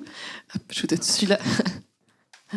C'est notamment le sujet des matériaux biosourcés qu'il faut réussir à augmenter. Par contre, je n'ai pas réponse précise. Ce que je peux vous dire, c'est que je suis juste invité à intervenir devant la Fédération régionale des architectes début décembre. Ils s'intéressent donc au sujet aussi. Mais j'ai envie de tirer le fil de ça en disant que ça questionne aussi la formation des jeunes professionnels sur beaucoup de domaines, en fait, que ce soit l'agriculture, sur le bâtiment. Énormément de sujets qui doivent re-questionner aussi la formation, en fait, les formations des jeunes sur ces sujets-là. Oui, on a besoin dans beaucoup de domaines de changer de référentiel. C'est-à-dire que les pratiques anciennes, il faut les adapter. En matière de bâtiment, il y a eu beaucoup de choses qui ont été faites sur le confort thermique d'hiver. Je prends, alors c'est pas forcément pour le Pays de Brest, mais plutôt pour des régions plus chaudes comme Rennes ou encore d'autres plus chaudes dans le sud. Sur le confort d'hiver, on a beaucoup progressé. Maintenant, il y a des normes, comme vous construisez neuf, c'est RT 2020 ou 2022. Donc, vous êtes obligé de mettre de l'isolation. Ça marche très bien. Pour le confort d'hiver, les dépenses de chauffage sont divisées par 2 ou 3 ou 4. Par contre, pour le confort d'été, il n'y a pas eu la même réflexion. Et donc, on se retrouve avec des bâtiments qui sont idéaux en hiver, puisqu'on consomme très peu d'énergie pour se chauffer. Par contre, en été, ça peut être trop chaud. Voilà. Donc, il y a vraiment un travail à faire sur les deux aspects, également sur les pare-soleil qu'on peut mettre sur un bâtiment. Donc, il y a vraiment beaucoup d'habitudes à changer, et par le biais de la formation, sans doute. Un complément aussi par rapport à la baisse des gaz à effet de serre en Bretagne. Le chiffre qui vous a été donné au tout début, là, de moins 10%, je crois, ouais. Sur 10 ans, quelque chose comme ça. En fait, c'est dû à deux éléments importants. C'est la baisse du cheptel bovin en Bretagne, donc moins d'émissions de méthane. Mais c'est aussi, au niveau des habitations, des changements de mode de chauffage. C'est-à-dire qu'on a beaucoup moins aujourd'hui de chauffage au fioul, très souvent remplacé par exemple par des pompes à chaleur ou des façons de chauffer beaucoup moins émettrices de gaz à effet de serre, en fait. D'accord. Merci beaucoup.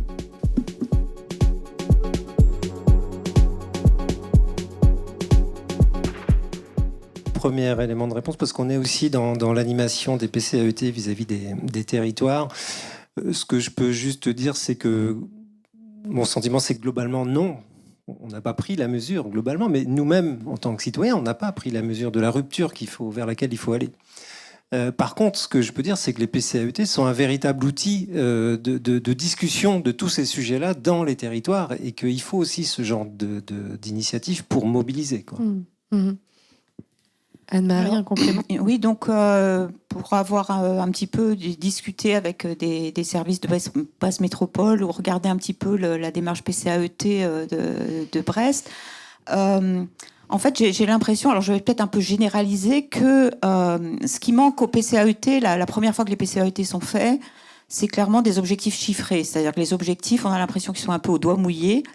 Et donc le défi, je pense, c'est, et là ça arrive seulement souvent lors de la révision, mais en fait il faut vraiment passer un cran de qualité au-dessus à chaque révision. C'est donc, et je pense que ça a été noté par exemple à Brest dans leur démarche, c'est d'essayer d'une part d'avoir des objectifs chiffrés beaucoup mieux argumentés et plus clairs, et dont on pense qu'on va vraiment pouvoir les atteindre, et ensuite d'avoir les indicateurs et les outils de mesure pour vérifier que on peut y arriver. Parce qu'en fait, un PCAET où on va les réduire de tant de pourcents, etc., mais où on mesure pas vraiment où on est arrivé, où on ne...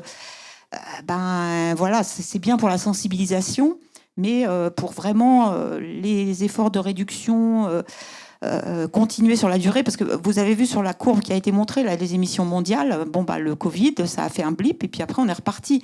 Donc en fait, il faut imaginer que pour être sur la bonne trajectoire, peut-être même du 1,5 degré, il aurait fallu qu'on descende le blip du Covid, là, et puis ensuite on redescend pareil l'année suivante, et on redescend pareil l'année suivante, et on redescend pareil l'année suivante.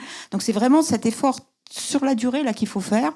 Et donc sur les PCAET, oui, c'est des outils intéressants, et je crois qu'il faut essayer vraiment d'aller vers davantage le plus possible de rigueur, de quantification, d'évaluation pour pouvoir chaque fois cranter et continuer à descendre. Juste ajouter que le travail que j'ai présenté là, au niveau régional, on l'a fait aussi à l'échelle des EPCI, à l'échelle des bassins versants, etc., pour aider justement les collectivités dans leur réflexion sur les diagnostics territoriaux, sur les objectifs à essayer de fixer. Tout ce travail-là est aussi fait pour les aider, parce que effectivement, c'est très compliqué pour les élus de savoir se situer par rapport à tout ça. Merci. Ouais. Juste pour répondre sur le PCAET, en fait, puisque donc j'en anime un sur l'Aisne-20, et je voulais préciser des choses. C'est vrai que nos objectifs dans le PCAET sont imposés par la loi, hein, donc du coup on doit se référer aux mêmes objectifs nationaux qui sont là pour atteindre justement la neutralité carbone en 2050. Et après, par contre, là où je suis d'accord, c'est que forcément, les actions qu'on mène auront du mal à atteindre les objectifs si d'autres acteurs que les collectivités locales ne s'investissent pas. C'est-à-dire qu'on attend aussi une transition écologique en entreprise, on attend de pouvoir toucher les citoyens. Moi, je mène plein d'actions sur la sensibilisation. Pour autant, on touche toujours que les plus engagés, les plus sensibilisés, donc pas notre cible.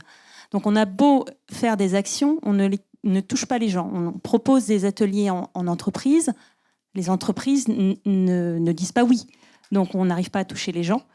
Et on attend aussi des politiques nationales, par exemple, parler du train à une famille qui va avoir un tarif 2 fois plus élevé à prendre le train que la voiture, on n'arrivera pas à la convaincre. Donc en fait, on est bloqué par ces freins-là, en fait, des politiques et l'implication des gens, parce que le covoiturage, par exemple, on a beau sensibiliser les gens, il faut aussi que les gens, qu'il y ait un mouvement de fond sur le covoiturage, puisqu'on sait que le bus ne permettra pas de tout faire dans nos coins reculés et ruraux, quoi.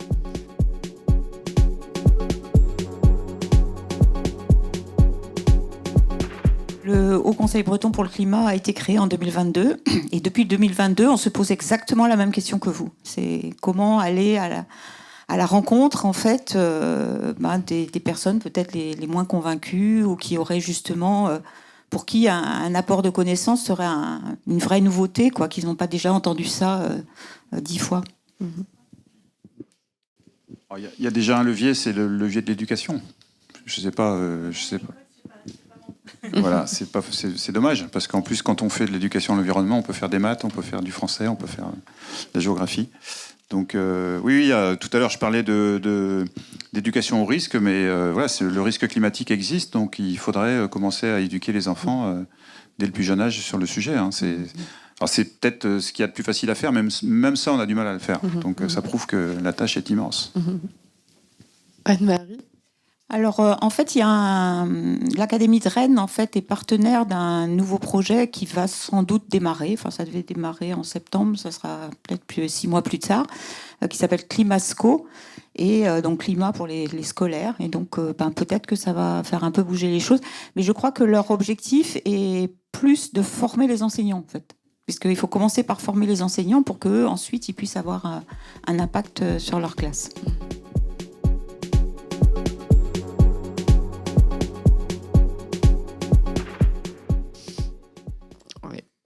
Oui, je pense que c'est complexe. Moi, je ne travaille pas là-dessus. J'ai entendu une présentation d'une collègue à l'Université de Brest qui travaille là-dessus, donc par des enquêtes, par des...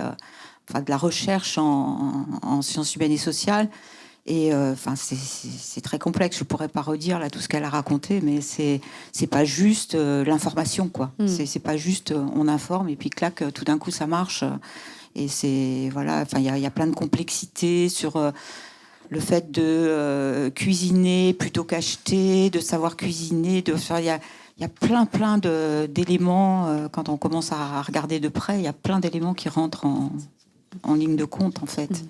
Mais je pense que cette question du monde économique, du poids de la publicité, etc., ça renvoie aux conclusions, par exemple, du Haut Conseil pour le climat qui a fait un rapport sur agriculture-alimentation au niveau national français. En fait, tout doit avancer ensemble, quoi. C'est ça la difficulté. C'est-à-dire il suffit pas que l'agriculture transitionne, il faut aussi que l'agroalimentaire transitionne et que l'alimentation soit modifiée. Donc, c'est pas simple. Juste un petit mot. Je pense que ce que vous disiez sur le fait que l'exemple vient d'en haut, c'est aussi beaucoup ça. C'est-à-dire que quand on voit à quel point les banques, pour l'instant, les grandes banques mondiales investissent toujours dans les énergies fossiles, etc., ça donne absolument pas le bon signal. Et là, on est vraiment sur des grandes masses, sur des choses qui peuvent impacter énormément. Et du coup, le citoyen, quand il voit ça, il se dit à quoi bon, de toute façon, moi, par rapport à ça, ça sert à rien. Donc, on est aussi face à ce dilemme de l'exemple d'en haut qui ne vient pas, en fait. Alors, je vais finir par une petite touche d'optimisme quand même. Il y a quand même des choses qui évoluent. Si vous prenez l'exemple des restaurants, il y a 10 ans, ou 10 ou 15 ans, il y avait très peu de restaurants qui proposaient des plats végétariens. Maintenant, ils s'y sont tous mis, ou presque, parce que s'ils n'en font pas, ils perdent des clients. Donc voilà, il y a quand même des mentalités. Je pense que le taux de végétariens en France a dû augmenter de façon significative. Et, alors je ne sais pas si c'est lié à la prise de conscience, mais en tout cas, ça prouve qu'il y a quand même des choses qui évoluent.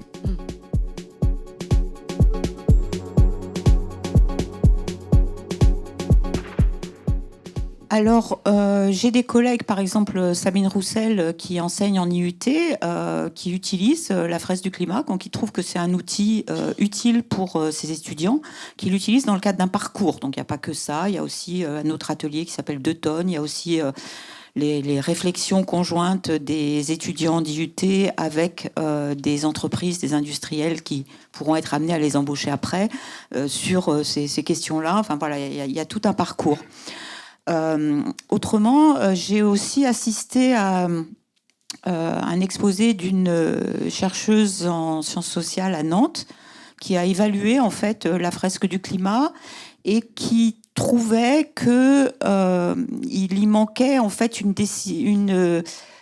dimension politique, c'est-à-dire que ça amenait en fait les gens, peut-être voir un constat. Mais que en fait, on est quand même sur une question sociale et de société. Et voilà, c'était la critique qu'elle faisait sur ce dispositif. Bon, et puis il y a d'autres. J'ai entendu des professeurs aussi. J'ai participé, c'était très intéressant, à une discussion où il y avait autour de la table, je dirais, une demi-douzaine d'enseignants, donc des enseignants d'école, de lycée, etc., qui tous avaient essayé la fresque, au contraire n'avaient pas du tout voulu l'utiliser. Et il y en avait qui disaient, oui, moi j'utilise ça et je l'utilise et je pense que voilà, je l'amène au bon moment et c'est super pour les élèves. Puis d'autres qui disaient, mais non, c'est complètement anxiogène, moi je vais jamais utiliser ça dans ma classe. Donc je dirais que les avis sont partagés, mais il y a des avis pour et contre. Ouais. Très vite, juste te dire que moi j'ai aussi j'en ai parlé avec plusieurs personnes qui l'ont vécu en entreprise. Et que c'est une façon d'amener le sujet très intéressante parce qu'on est très vite en fait sur des sujets compliqués, très difficiles à faire passer, à faire comprendre. Et ça, c'est un moyen très ludique, très pédagogique d'entrer dans le sujet.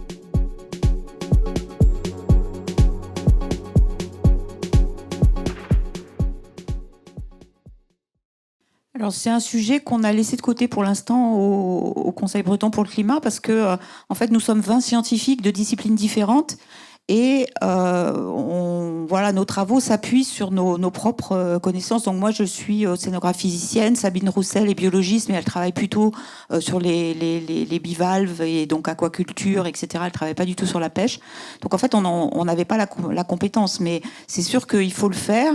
Et puis voilà, il y a des spécialistes en France qui s'occupent de ça, mais au-delà de dire que les espèces migrent vers les pôles, en gros, c'est ce qu'on retrouve dans le deuxième tome du rapport du GIEC.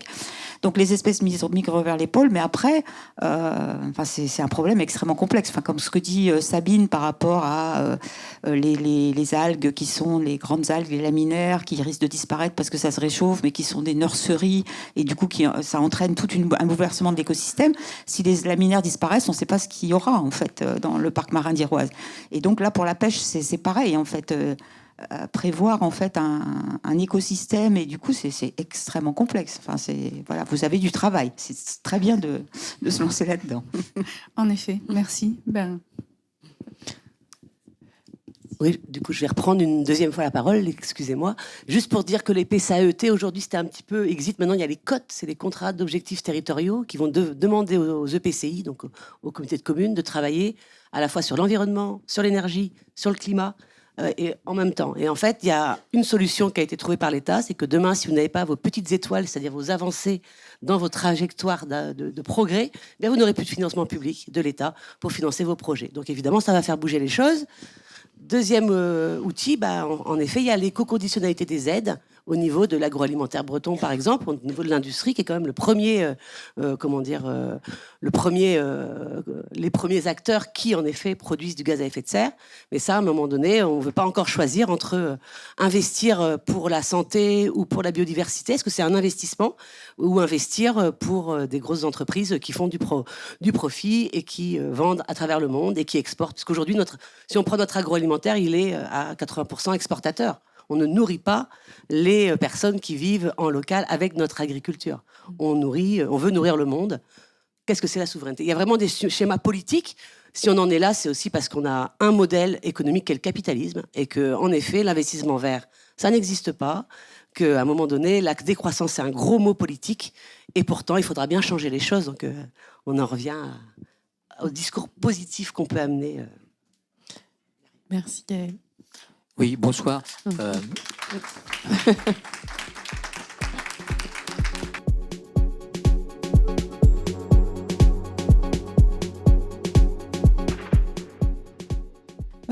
Alors moi, je suis donc océanographe physicienne, et dans le laboratoire d'à côté, le laboratoire de Sabine Roussel, il y a quand même quelques collègues qui travaillent sur les algues. Je pense quand même qu'il y a des chercheurs qui collaborent avec le parc marin et qui regardent cette question-là. Mais je crois que le problème, c'est qu'ils ne doivent pas avoir beaucoup de réponses. Enfin, je me souviens d'avoir entendu Yves-Marie Paulet, qui est un peu, qui s'y connaît un petit peu plus que moi en algues, bien que sa spécialité, c'est plutôt la coquille Saint-Jacques. Mais je me souviens de l'entendre dire, par exemple, qu'il ne savait pas ce que allaient devenir les champs d'algues du parc marin d'Iroise, parce que soit ça allait peut-être disparaître, il n'y aurait pas du tout d'algues, mais qu'il parlait d'une espèce d'algue qui est présente plus au sud et qui pourrait éventuellement venir remplacer les laminaires qu'on a, quoi. Mais en tout cas, il disait qu'en gros, sa réponse, c'était il ne savait pas. Et je crois que le parc marin, je pense, s'entoure autant qu'il peut des conseils scientifiques qui sont disponibles. Et le problème, c'est que même les scientifiques qui connaissent, en fait, je pense qu'ils sont très... c'est un écosystème tellement compliqué, et faire des projections sur un écosystème compliqué comme ça, je suppose que ça dépasse ce qu'on peut faire. Une dernière question. Je vais reposer la même question, compte tenu de tout ce qui vient d'être dit. Est-ce qu'un monde à plus 3 degrés, une France à plus 4 degrés, est-ce que c'est viable pour les espèces, dont nous, compte tenu de tout ce que vous avez répondu? Je reviens à cette question-là. Il y a aussi sans doute des espèces qui vont disparaître.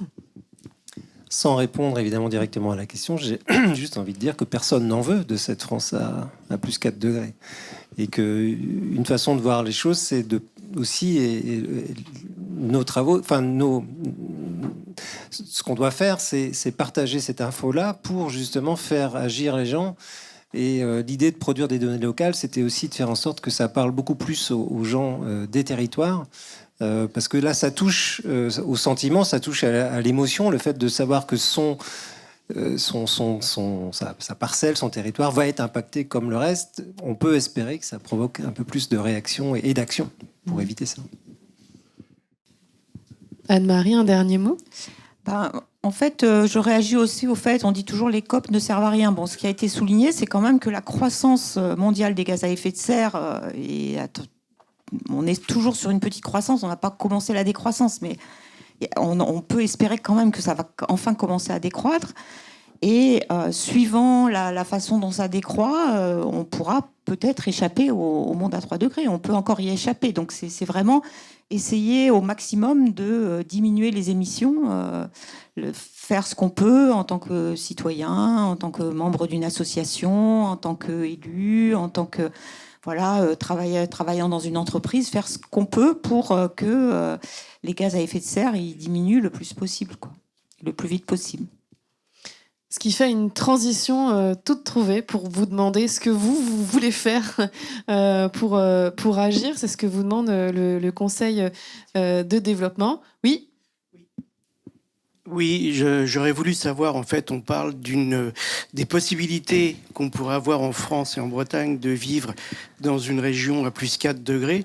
Est-ce qu'on a pris en considération les régions du monde dans lesquelles ces élévations seront beaucoup plus élevées et qui vont provoquer des migrations importantes? Comment est-ce qu'on prend en considération ces apports de population et la façon de continuer à pouvoir vivre à peu près normalement dans ces conditions-là? Oui, de toute façon, le problème est... Vous avez raison, le problème est global. Hein. Donc certains disent en Bretagne Nord, on n'a pas trop chaud l'été, on aura plus chaud, ça sera presque tant mieux. Mais il ne faut pas oublier que la Terre se réchauffe de façon globale. Donc effectivement, il y a des... Même si chez nous, ici, à plus 4 degrés, on pourra encore vivre... ça sera différent de maintenant, mais on pourra toujours vivre. Mais il y a des endroits où ça sera invivable. Donc il y aura effectivement des migrations de population. L'économie qui est mondialisée sera affectée. Donc il peut y avoir potentiellement des catastrophes dans ce sens-là. Donc on n'est pas sur une île déserte où le monde peut s'écrouler autour, on ne sera pas impacté. Forcément, on sera impacté. Donc, voilà. Et je voulais juste signaler... On parlait tout à l'heure de l'engagement de chacun. C'est ce qu'on appelle la théorie du colibri. Hein, c'est-à-dire que si chacun fait un petit pas, et en fait, on peut trouver du bonheur en faisant des petits pas. Alors, avec plus de sobriété. La sobriété, c'est pas forcément une contrainte. Enfin, ça peut apparaître comme une contrainte, mais c'est aussi une satisfaction personnelle. Donc, il faut positiver. Faut pas trop dramatiser les choses. Même si le sujet est sérieux, mais il y a encore des choses qui peuvent être faites. Donc, et puis, il faut vraiment insister sur le fait que la sobriété, encore une fois, ça peut être du bonheur. C'est pas forcément négatif. Et un dernier point, en Bretagne aussi, on va accueillir ces migrations. On commence déjà à avoir des migrants climatiques.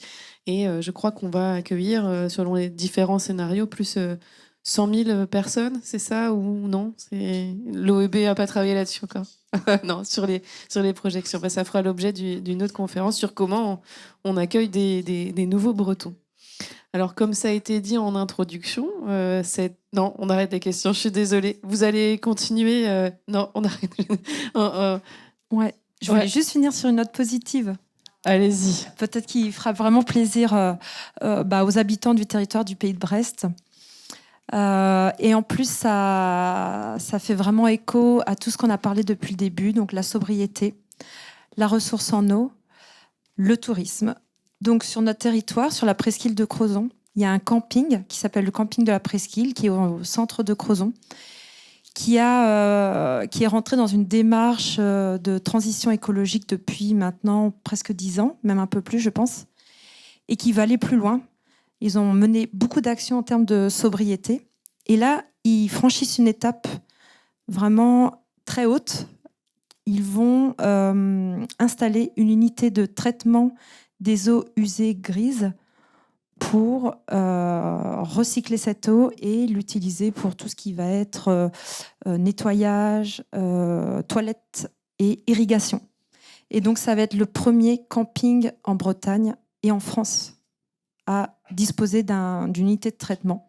Donc c'est juste pour vous montrer que sur le territoire, il y a des acteurs, notamment privés, qui s'engagent et sur un secteur où on dit que pour le moment, il n'y a pas encore énormément de choses qui bougent. Voilà. Merci. La réutilisation des eaux usées traitées pourra faire l'objet d'un autre débat. Merci beaucoup. Allez, là, vraiment, ne me coupez plus. Il faut terminer parce que vous avez entendu les tintements qui viennent du fond de la salle. Vous avez un petit papier qui vous avait été distribué au début. Et Guy Jourdain va vous expliquer à quoi ça sert. Ou Michael Lebars du Conseil de développement. Alors, comme on vous a dit, c'était une conférence introductive. Et ensuite, le Conseil de développement souhaite lancer 3 conférences en étant positive en 2026 sur 3 thèmes pour pouvoir après que le Conseil de développement s'approprie les thèmes. Donc je vous ai mis un petit questionnaire où vous pouvez indiquer quel thème vous souhaitez voir aborder en 2026. Il y a 3-4 thèmes. Vous pouvez en apporter d'autres si vous souhaitez. Et après, si vous souhaitez continuer avec nous l'aventure pour des prochaines conférences, vous pouvez laisser vos contacts. Donc n'hésitez pas à prêter vos crayons à vos voisins qui n'en ont pas, forcément. Ça commence par là, la solidarité face au changement climatique. Et une fois que vous aurez fini, vous pourrez quand même applaudir très fort nos 3 intervenants qui ont brillamment su exposer leurs constats et nous projeter vers un avenir qu'on espère pouvoir modeler, sur lequel on va pouvoir agir tous ensemble.